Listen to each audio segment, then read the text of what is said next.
Hey everybody, it's Tina here with Breastfeeding Myths Part 3.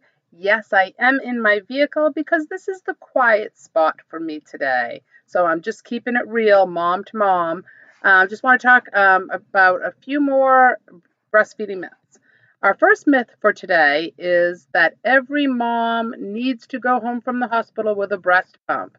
Um, Breast pumps are great for what they are. We have them here at WIC, especially if you're going to be going back to school or work eventually, or be separated from baby, or maybe a hand pump later if you want to just kind of go out for a few hours, once your milk supply is established and a little bit of time has passed. That's fine. Breast pumps aren't bad. It's just that not every single mom needs to have a breast pump.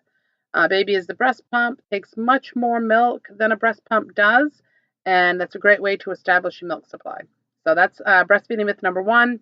Not every mom has to have a breast pump. I don't think I pumped at all with my last couple babies. I'm not sure, but I'm pretty sure I didn't. So, breastfeeding myth number one. Breastfeeding myth number two is that moms can't have XYZ, onions, green peppers, spicy foods, hot salsa.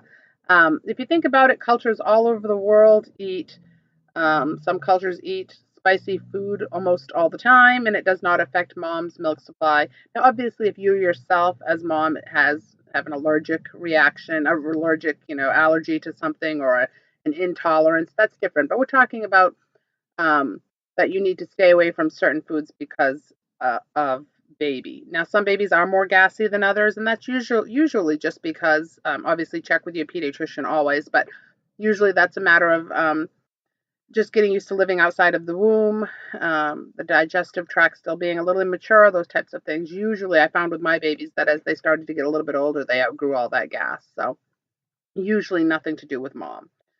And breastfeeding myth number three for today is that babies need anything during the first 6 months besides breast milk, and of course, or formula if you're not breastfeeding, but I'm assuming you are if you're watching this. So we're talking specifically about breastfeeding moms, babies. If it's really hot, it's summertime, we're having a heat wave, you don't need to add water. You don't need to add juice. Breastfeed baby as often as he or she wants to all the time, but there's no reason to add anything during the first 6 months. After 6 months, obviously you can talk to your pediatrician, talk to the girls at WIC, watch for cues that your baby is ready for solids. But not only is it not a good idea to add solids before 6 months, but it can also cause food allergies later in life. Never ever add cereal to a bottle. Dangerous. Can cause choking. It's a choking hazard. So baby needs nothing but just nothing but breast milk for the first 6 months. So myth number one, not every mom needs a breast pump. Myth number two, you can't eat that yummy hot salsa that you love. That's myth. And number three, that baby needs anything besides breast milk during the first 6 months. That's all baby needs. So that's our three myths for today. I hope you're having a great day. I hope you're keeping it real. And as always, if you need me, call or text anytime. And I'll talk to you all soon. Bye-bye.